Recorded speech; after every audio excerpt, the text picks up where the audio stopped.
Hey guys! So it's been a long time, right? It has been a long time.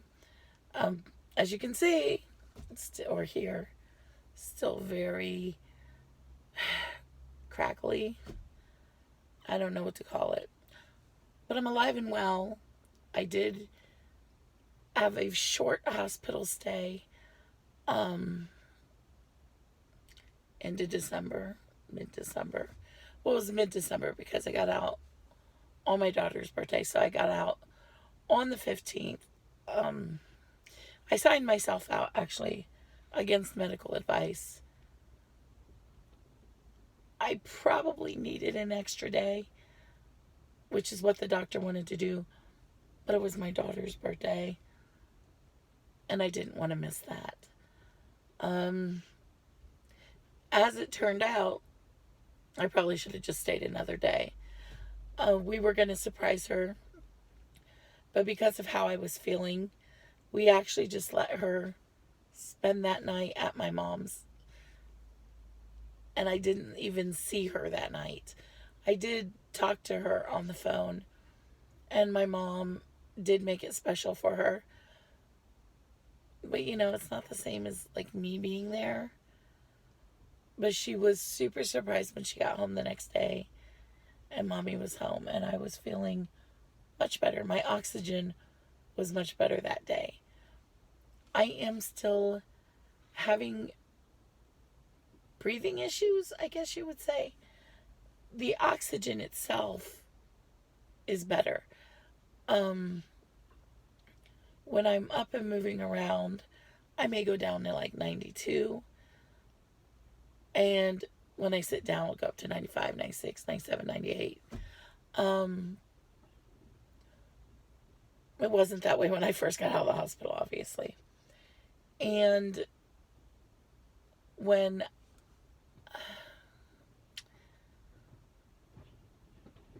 when I went to the ER, I went because I wasn't feeling good, and because I had had COVID at the beginning of last year, I wanted to make sure I was keeping an eye on my oxygen.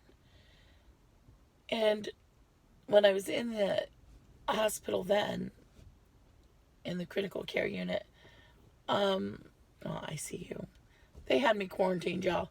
But anyway, when I was in there, they taught me breathing exercises to help bring my oxygen level up. And those exercises were not bringing it up. I couldn't get it up past an 84 or an 85. Excuse me, y'all. It's part of this right now. So when I actually went in, my husband actually backed the car to our back door. I had maybe 10 steps to walk, 15 at most. And I was really out of breath when I got in the car. And when we got to the hospital, he went in and got me a wheelchair and brought it out and wheeled me in. And then he went to park the car. By the time he walked back in the door, they were wheeling me like they were not messing around.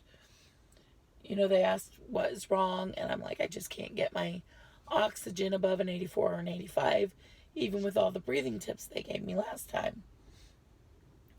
So they had me get on the bed. And from the wheelchair to the bed was maybe 4 steps, if that. And when they checked my oxygen, it was 77. That freaked them out big time. And I do mean big time. Like, y'all, they acted like I was dying. I mean, seriously. They were stabbing IVs in me. It was not pleasant. Yeah, they weren't messing around. Apparently they were having a little trouble getting an IV in, and at one point blood was shooting out. And I'm just like, that's a lot of blood. Didn't slow her down, didn't stop her. She stabbed another spot and got that IV in. That was a painful IV. They did end up changing it the night before I checked myself out because it was really causing me a lot of discomfort, and they were starting to have issues with it, and it was starting to bulge above it. I was so glad to see that one go. Getting an IV is never fun for anyone, but that whole experience was not pleasant. They did, in the emergency room, do another ungodly, inhumane blood gas on me. If you've never had one of those, they're extremely painful. They go right into, what is it, your vein, your artery, to run that test. And it's extremely painful. Like lift your body off the bed painful. It's extremely painful. So I allowed them to do one. Fortunately, they didn't want to do another one. I had several of them during my first hospital stay when I had the C pneumonia. You know, that C word. I did not have that this time. I just had pneumonia. And it was a completely different experience. Same hospital. I had the same doctor, different nurses. The blood work people were the same. The lab people were the same. The treatment was completely different. I would say I was much better taken care of the first time. Much better kept an eye on the first time. I mean, the first time they were kind of annoying about coming in. And in fairness, I was literally fighting for my life then. And this time, we were just bringing my oxygen up. But back to the ER. They immediately put me on oxygen, 100%. And they're like, we don't know how long she's been this low. And I'm like, 2 days. I've been this low for 2 days. Like, I've been watching it. 2 days. 2 days too long, I'm sure. But I thought I could breathe it up. You know, maybe clear it out. I had no idea I had pneumonia. I don't know what you're supposed to feel like when you have pneumonia, but I didn't feel like that to me anyway. I was just tired and out of breath, but I'm always out of breath. So you have to understand that. I was out of breath long before I ever got the C pneumonia. Long before. So for me, I was just tired and worn down. The out of breath just seemed a little worse. But I'm in a situation right now where my oxygen is back up there. I mean, you can hear this. This has been going on for over a year now. Or about a year. About a year. And still, I don't have my voice back. It may be time to see an ENT specialist. See if maybe when I had it, something happened to my vocal cords. I don't know how long. Maybe there's exercises. I'm trying to do vocal exercises. I don't know that they're helping. I just don't. But the nurse did suggest before I left the hospital that when I do a follow-up with my primary care physician, which y'all, I'm squirreling. I'll get back to that. But when I do a follow-up with the primary care physician, that I ask for a referral to a pulmonologist to see what's going on with my lungs. Is it a long-term COVID thing? They do believe that, yes, I said the word. They do believe that the reason I got pneumonia this time is because of when I was in the hospital last time from the C pneumonia. So she suggested that I see a pulmonologist and try to get this taken care of. Now, ironically, my daughter's pediatrician referred her to a pulmonologist. She's been sick a lot this year. A lot. I mean, she's missed a lot of school this year. And she's had a lot of breathing issues. And she's been taking an inhaler to help her with that, much like they do with me. And she still takes that inhaler.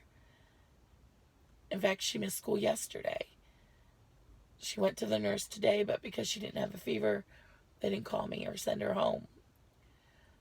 But she's in basketball practice now. Took the inhaler before she went in. But anyway, so she goes and sees a pediatric pulmonologist in March because they think she may have asthma. I do not think she has asthma, but I am not a doctor and I am not a pediatric pulmonologist, right?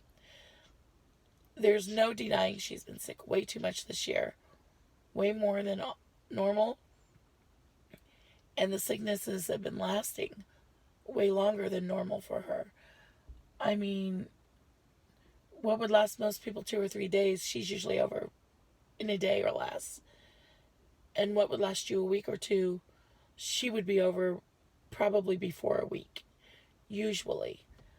That's not the case this time.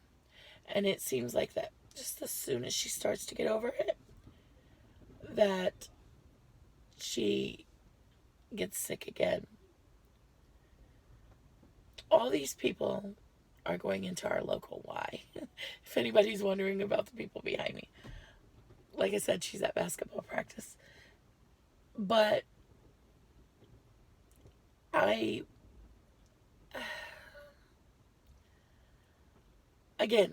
like I said, I'm not a doctor, not a pediatric pulmonologist. I don't think it's necessary. I don't think she has asthma. But I'm also a mom, and I'm getting my child checked out, right? I'm going to make sure she's okay. They know way more than I do. And if it's not that, maybe they can figure out what it is so she can get back to living her normal life and enjoying her sports more. Instead of having to, tap out to take the inhaler real quick. Saturday, she had 2 basketball games back to back. And she timed her inhaler to be between the games, which was very smart of her. But I hate that she needs it. But she does need it. Even I can hear in her breathing that she needs it. One of my friends suggested, hey, you're both sick. Kind of the same things, basically. Do you have black mold? Because he had gotten sick. An apartment he lived in had black mold. Y'all, I can't find any black mold anywhere. I haven't seen any. Looking around, I don't see any. So, I don't know. I mean, it was a good suggestion. Because we're both sick. We're both similarly sick. But no. We are on the same inhaler, which really helped because the ER doctor put her on it the first time. And the pharmacy was closed. And I showed him mine. I'm like, is it this kind? Because I had another unopened one at home still. So, fortunately, she was able to use mine as soon as we got home from the ER. But it's scary when you can't breathe. I know that firsthand. But back to me and my breathing issues. I've been dealing with this for years, with the breathing, with the shortness of breath. And I've had 2 different doctors in that time because my first one retired. And they've run tests. They've done x-rays.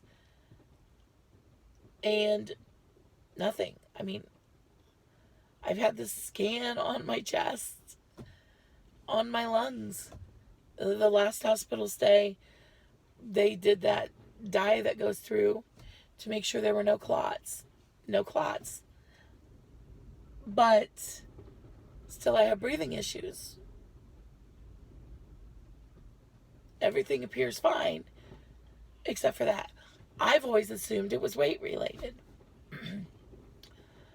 But as I lose weight, I still have this breathing issue.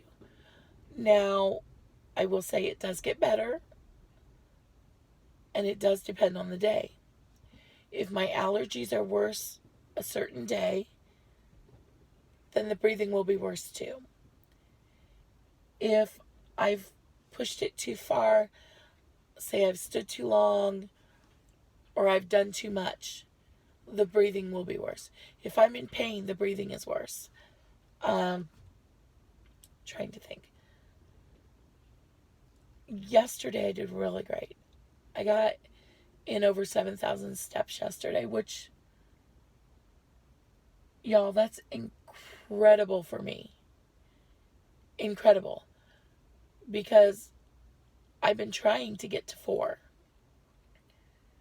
And before I went into the hospital, I would be lucky to get 1,000 because I was sick. I had pneumonia. Didn't even know it. So I'm trying to build back up. I am losing weight. I am down 31, 32 pounds since my heaviest weight, and that was in July of last year. I did weigh in the last day of last year and the first day of this year so that I know what I'm losing this year. I have a goal of losing 2 pounds a month this year, which is really low for me, to be honest, but it's also really healthy. That being said, excuse me, I need a drink.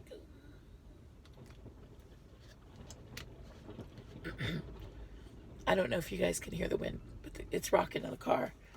It's really windy here. But with that being said, I am going to start Whole30. Yeah, I know it's not keto. I'm going to start a round of Whole30 the beginning of February. There is a reason to this. I did a round of Whole30 in 2017, and I had to cut it short on day 28. So I never actually got to reintroduce the foods. I had to cut it short because I had to get an upper and lower colonoscopy because I was getting a new hip, and I was also having some female issues, we'll say. That turned out okay. But the round of Whole30 actually completely healed what those issues were when I had them. And I haven't had them since 2017. One round of Whole30. But I felt my best when I did that. I looked my best when I did that. Now, in fairness, I was a lot thinner than I am right now.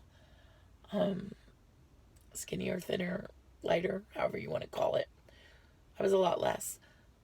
I don't remember losing a lot of weight when I did it last time, but I did lose a lot of inches, and I gained a lot of energy, and I felt really good.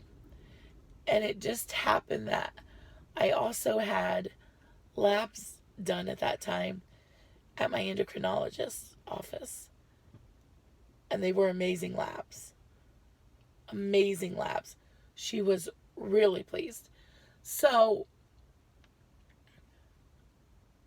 basically what I'm saying is I'm tired of being out of breath. I'm tired of being sick. I'm tired of being in the hospital. I'm tired of pneumonia for sure. I am, in my opinion, way too young to be having ER visits like this and being hospitalized. I can't imagine how scary that is for my daughter. I know she doesn't like it, and she likes it better when I'm home, and I do too. But I've got to change this. I've got to turn this around. Now, at present, we are basically just eating at home and I'm cooking everything. So I am losing that way, but I would be losing much faster on keto. Probably even faster on keto than Whole30. But that's not what I'm looking for. Well, it is and isn't. It's not about weight loss this year for me. It's about getting healthy. I need to get healthy. I need to rebuild my immune system. And I'm hoping that a round or an extended round of Whole30 can do that. But I also really want to reintroduce food groups. I am extremely curious at how Diet Coke affects me, because I honestly think the Diet Coke is what was causing my female issues in 2017. I'm almost certain of it. But because I couldn't reintroduce, I don't know. Like, I can't narrow that to that one thing. It would not be worth drinking Diet Coke if that were the case. For sure. For me. Would not be. And I'm a Diet Coke nut. I just am. But on Whole30, of course, you don't have any pop. No artificial sweeteners. No sweeteners. So, just plain Jane water for me, or unflavored tea. I could put like lemon or lime in it. So, again, Whole30 for me isn't like, I'm going to do this for the rest of my life. That's not even how I interpret Whole30 to be. But it could be a stepping stone to get to where I need to be. Which, for me, would probably be keto. I mean, if I'm being honest, I feel good when I'm on keto. I'm not as swollen when I'm on keto. And I will tell you, I am very swollen right now, and I know why. And I did not get on the scale this morning. Did not. I made some homemade bread last night. And I had some homemade bread last night. And it was delicious. The carbs are the devil for me. And even a little bit of them, I swell. So, it is what it is. The bread was delicious. And I pretty much made it because, well, we ran out of bread. And my family likes bread. They especially like homemade bread. They don't get it often. But I've also noticed that I tend to make it before I start keto or before I do Whole30. You know what I mean? It's like that thing I do before, and then I get in my head and I'm like, well, why should I do this when I could make homemade bread and eat that? Well, the truth is, I don't eat a ton of bread normally. If I made homemade bread, I totally would eat more bread. Yeah, no, that does not benefit me. I might make a loaf or two and freeze it for them for when I'm doing Whole30, but no. We will be skipping that for Whole30. What I want to do is plan my meals for the month of February. And there's only 28 days in February, so either I need to start 2 days early in January or go 2 days later, unless I extend it even further, but you get my point. So I haven't decided which I'm going to do yet, but I want to prep my meals, freeze what I can, fridge what I can, and have them all prepped, ready to go. Now, of course, the produce, fresh produce isn't going to last a whole month. You kind of got to buy that fresh. But the other stuff, I could freeze, pull out, thaw. And I think what I'm going to do for them is make like meals big enough for both of them. Or if they don't want the same thing, maybe individual meals of things they can eat. So that they're eating home cooked meals too. Because, y'all, they ain't going to eat what I eat. They just aren't. I love my food loaded with veggies. She'll try it. He'll deny it. He'll be like, nope, ain't eating that. I don't understand. What is so evil about veggies? They're delicious. But it is what it is, and I have to deal with it. So I think what I'm going to do is prep for me and try to prep as much as I can for them too. The more I have prepped for me, the better I will do on this. I already know that. We did prep for me. I say we because my daughter helped me. She loves to chop veggies and help make salads and stuff. She even likes to help cook, but then she gets bored. She wants to help cook, but she don't really want to stand over the stove. Like, she wants to be on her iPad, and she goes the other way, talk to her friends. Yeah, you can't do that when you got a burner on, girl. You just can't. But she likes to chop the veggies for my salads and help me make my salads. So she was helping me prep. So the good thing about that is we were prepping for me, but ended up prepping some for her too. We prepped her a couple snack boxes. We prepped her a salad. You know, and the funniest thing, they were having something at school for lunch that she didn't like. So she wanted to take her lunch. So she's packing it last minute, as my child would do. And she asked her dad to, help and make her a sandwich. Because my family likes bread. And so he's making her sandwich, and he's like, when he got back after taking her to the bus, he's like, man, I'm really impressed with her. That girl threw together a salad. Like, quick. And I mean chopped veggies. She had cucumbers and cheese and tomatoes. Y'all, it's the salads her and I prepped. I said, that's what we prepped the other night. He goes, well, I am not impressed anymore. I said, well, she did chop all the veggies. I just assembled. But he thought she made that real quick in the morning. I'm like, no, that girl takes a little longer than that to chop. But it was just so funny that he thought that. And when I told her later, she just cracked up laughing. But I'm glad that she wants to help me. When I brought up Whole30, my husband was really glad. Because he remembers what it was like when I did it before. Like, y'all, it was a huge difference. It was just a huge difference. I am going to weigh in. I am going to take measurements. But then I'm not weighing in for that entire 30 days. Or taking measurements for that 30 days. And that's going to be hard for me. Because I'm typically a daily weigher. Yes, I am. Also going to take pictures this time. Because I did not take pictures last time until like day 8. Like day 8. And I'm not kidding. I was glowing. My skin looked amazing. Even looking at the pictures now, I'm like, whoa. So, yeah, I'd like to get back to that. I'd like to get back to that weight too. And then keep going. But that's the goal. To achieve this goal, I'm planning what meals I'm going to eat. I want to make sure they're prepped and ready to go. As many of them as I can. Because if I get busy, what am I going to eat? Right? Junk. Or it's too tempting.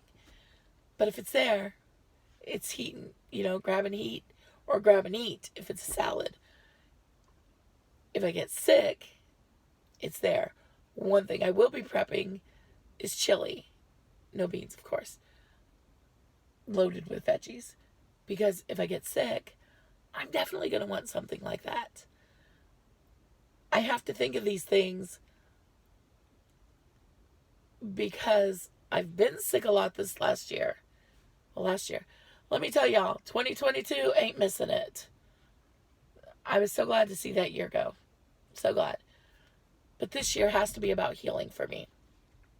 About getting healthy. About rebuilding my immune system. It just has to be.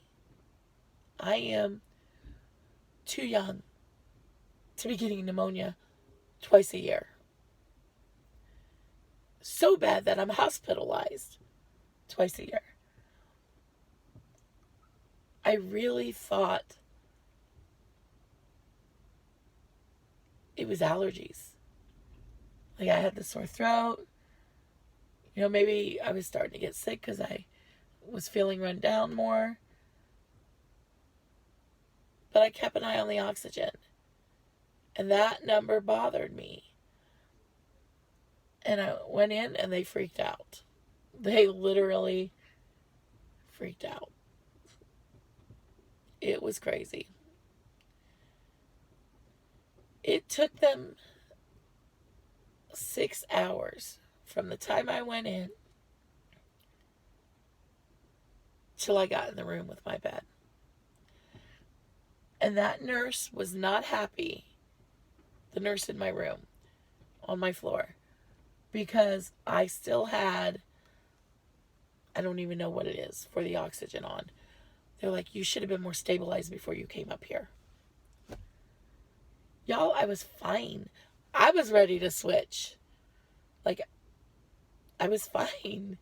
But not by their standards, apparently.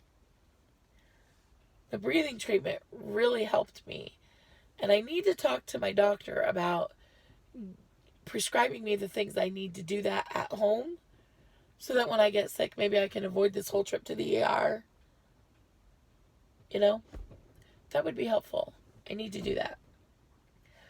That's what I was going to get back to. They made my doctor's appointment for the day after I got out of the hospital. Yeah, that wasn't happening. We canceled that appointment. And I still need to reschedule it. In fact, it was with a different nurse practitioner that I don't even know, because mine wasn't available that day. No, y'all. Look, I'm just trying to breathe. Okay? I'm trying to take a shower and breathe. Get dressed and breathe. Go from the living room to the bathroom and breathe. I'm certainly not trying to go to the doctor's office the day after I get out of the hospital with pneumonia to catch God knows what there, and I can't breathe anyway.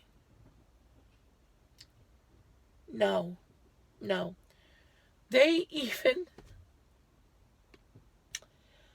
The nurse is like, well, if you're going to check yourself out and you're not going to take oxygen home with you, because I was not, then I'm going to insist that home health come in for a week or two. I said, no, I don't need them. And I didn't. If I did, I would have done it. But my husband was home. Like, the moment he found out I had pneumonia, he did FMLA, because he knew I'm the one that takes our daughter everywhere. And he was sick too at the time.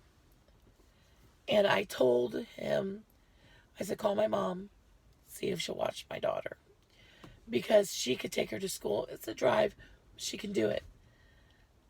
But I don't know what I would do without her. So my mom would have her during the week while I was in the hospital. And then the weekends, he would have her when he was off. His schedule's changed now, but back then that's what it was. But here's the thing. All that to say, I wasn't in there that long. I was in there maybe 2 or 3 days. I don't even remember. It was only 2 or 3 days. And I did not want to miss her birthday. I did not. But I kind of ended up missing it anyway. Which, and if it hadn't been her birthday, I would have stayed another day. I was definitely miserable the second stay. Not that I enjoyed the first day. The staff was far better the first day. Far better. Much more personable. much more caring. I can't really say. I mean, the second stay they cared too. They just weren't nice about it.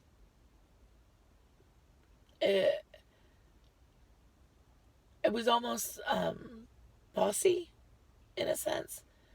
For example, like, you need to do home health. No, no, I don't. You need to take home oxygen. No, no, I don't. Like, I am someone who does listen very closely to my body. On my first day, they were very surprised that I knew when I needed to sit down and breathe. I would listen to my body and I would tell them, I need to sit down and catch my breath. And I'd sit down and catch my breath and they'd be like, you want to stop? I'd be like, no, let's go. You know, let's keep going. I just need to catch my breath. I know when I need to catch my breath.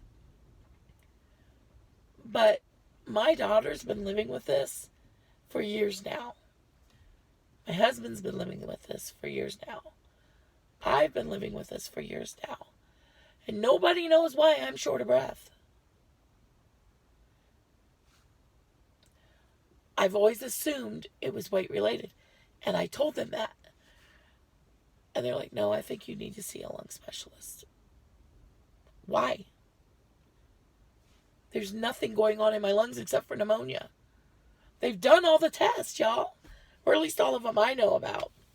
So, when I go see, which I still have to make that appointment, but when I do go see her, I am going to talk about an ENT. I don't think I need a referral for that, though.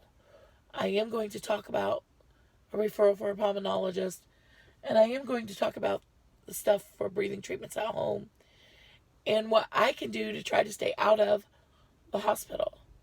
Because I'm assuming I'm just sick, you know?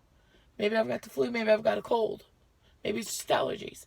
Because that's what it feels like to me. Except for I'm tired and out of breath, but I'm always tired and out of breath. So, that's the plan for me right now. For me, it's a health journey. It's just not about weight loss right now. If I were focused on weight loss, it would be keto. Because I'm going to lose the most, the fastest that way. And I've even considered that, you know, could I get healthier faster by dropping more weight faster? Maybe. But I think I really